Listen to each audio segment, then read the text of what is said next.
Kasabay ng masalimuot na pinagdaanan ni Mary Jane Veloso ang mahabang pagkikipaglaban para maiilis siya sa death row sa Indonesia.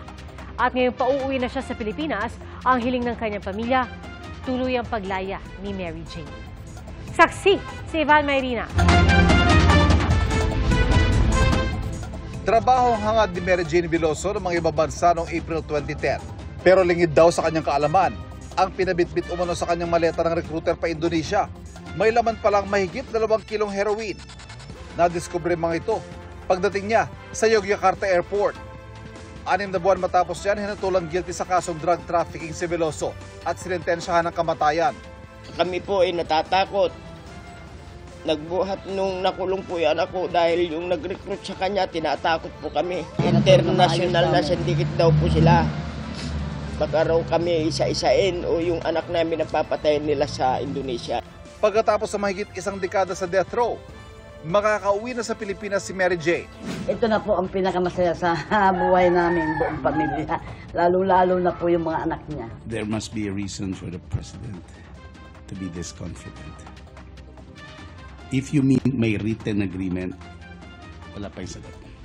Pero sila mismo ang unang pumunta sa atin to talk about this. So we're extremely confident it will happen. And certainly our president must be privy of information which would explain his confidence. Sabi ni Pangulong Bongbong Marcos, ang pagpapauwi kay Veloso, bunga ng mahigit 1 dekadang pakikipag-usap sa pamahalaan ng Indonesia. Nagpasalamat din siya sa bagong Pangulo ng Indonesia na si Prabowo Subianto. 14 na taon at 3 administrasyon nga ang inabot ng laban para maisalba ang buhay ni Veloso. Ilang beses inapila ng Pilipinas ang kanyang kaso. Noong April 2015, napabilang si Veloso sa 10 convict na itinakdang bitayin sa Indonesia. Pero hindi natuloy matapos sulatan ni Noy Pangulong Noynoy Aquino, si Noy Indonesian President Joko Widodo para humiling ng clemency para kay Mary Jane. Direkta rin kinausap ni Aquino sa telepono ang Noy Indonesian Foreign Minister at nagpropose ay konsiderang gawing testigo si Veloso laban sa mga nag-recruit sa kanya. The Indonesian government has stayed the implementation of the death sentence on our kababayan Mary Jane Veloso.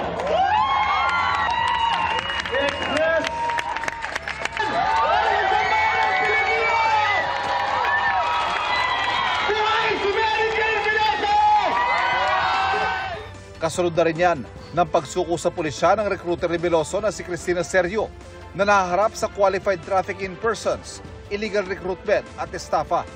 Sa pagpasok ng Administrasyong Duterte, ang naging posisyon ng Pilipinas, gawin kung anong naayon sa batas ng Indonesia.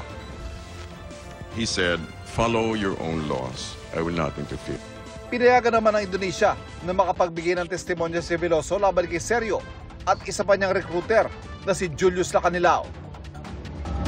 Hanggang nitong September 2022, sa pag-upo ni Pangulong Marcos, muling umapila ang pamilya ni Veloso na hilingin kay Widodo ang executive clemency. Pero natapos ang termino ni Widodo nang hindi nare-resolba ang kaso ni Mary Jane. Pagpasok ng pamunuan ni Indonesian President Prabowo Subianto, tila nagbago ang ihip ng hangin.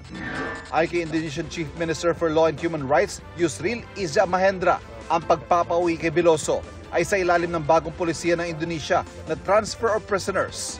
Tinanggap daw ng Pilipinas sa mga inilatag nilang kondisyon para rito, kabilang ng paggalang sa desisyon ng kanilang korte.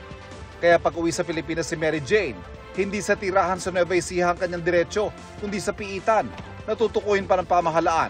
Ang Correctional Institute for Women sa Mandaluyong, ang isa sa mga tinitingnan pwedeng pagdalhan kay Mary Jane. Makulong man, ligtas na si Mary Jane mula sa bitay dahil batid naman ng Indonesia na walang death penalty sa Pilipinas. Pagdating niya dito, she will be serving the sentence that was meted in Indonesia. So, itutuloy lang po niya yung sentensya niya. And I think it's worth emphasizing also that the most important aspect of this all is the difference in our laws. There, they allowed the death penalty. Dito ho, alam naman ho natin lahat na abolished po.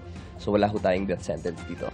Ang kay Mahendra na sa kapangyarihan na ni Pangulong Marcos na bigyan ng pardon si Veloso, bagay na gusto mangyari ng kanyang mga abogado. Tulak natin ay absolute clemency, which even the coordinating ministry of Indonesia expressly stated that it's now going to be the responsibility of the Philippine authorities whether or not to grant clemency. Sana nga po, tuluyan na po makauwi si Merdin, huwag na po sana yung makulong pa. Ang hiling ko po sa gobyerno natin, sana po, kung makauwi si Merdin, diretso na po sa bahay namin. Para sa GMA Integrated News, Ivan Mayrina ang inyong saksi.